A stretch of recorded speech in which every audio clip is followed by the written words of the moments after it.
We're here today talking to the British Olympic cycling team who are hoping to shave milliseconds of their timings with the help of BAE Systems.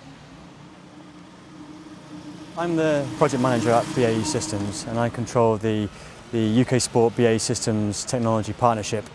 This particular project, Project Thumper, began just over a year ago and concerns a new innovative timing device that's just been installed at the Velodrome. The major USP over a conventional brake beam system is that it can identify individual cyclists travelling around the track at any one time. We have 5 optical devices around the track here in Manchester. Each one is positioned at a key timing point. And then as a cyclist travels by, this optical device can read a unique smart tag which is attached to the hub of the wheel of the cycle and therefore identify the rider. Every little second counts in sport and particularly in cycling, and this is one aspect of performance where we can monitor and evaluate individual performances and performances over a course of time to ensure that the right course of action is taken. My event we timed down to 1,000th of a second on race day, so the opportunity to use our time effectively is just crucial and fundamental to the end product. We've had systems before, and this is going to be a better, more effective system to allow us to assess performance. To have this installed around about 3 years to go before London, we're in a great position to take advantage of it. We have a philosophy in British cycling which is based around the aggregation of marginal gains. So in elite sport it's not very often that you'll get one intervention that will give you a big stepwise increase in performance.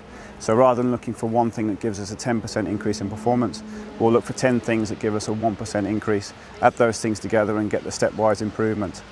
So my role is to look around at all fields of science, technology, medicine to find novel, new, innovative, world-leading things that we can put into our training, our programs and our support that gives us those little increments that add up to big gains. We are in the business of going from A to B as fast as possible, certainly on the track. When you go at the speeds that these guys go in competition and training, 60, 70 kilometres an hour, a thousandth of a second is significant, it's important. We've lost races, we've lost world championships by thousandths of a second. So being able to measure time accurately is fundamentally important to this whole process.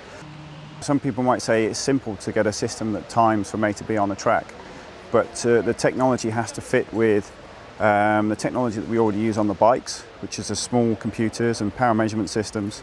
It also has to fit with an athlete usage. There's no point in putting something on the bike which is big and heavy and cumbersome that affects the handling of the bike or the weight of the bike. What it does give us is it adds to our mindset, which is it's important for British cycling to operate on the forefront of science and technology. It's really one of our philosophies. The riders must know that they've got the best of everything. So when they take to the track this afternoon and use this timing system, they know it's the best timing system in the world. They know that none of their competitors have a timing system like it, and they're getting the best that we can offer them. And we do that in all departments through science, technology, nutrition, psychiatry, medicine, support, coaching. So this really fits with our whole ethos and our whole strategy for Beijing, but also now for London 2012. So the real feel for some of the impact of these projects is by confirming that mindset and adding to that mindset and giving the athletes this feeling that we are the best in the world at what we do.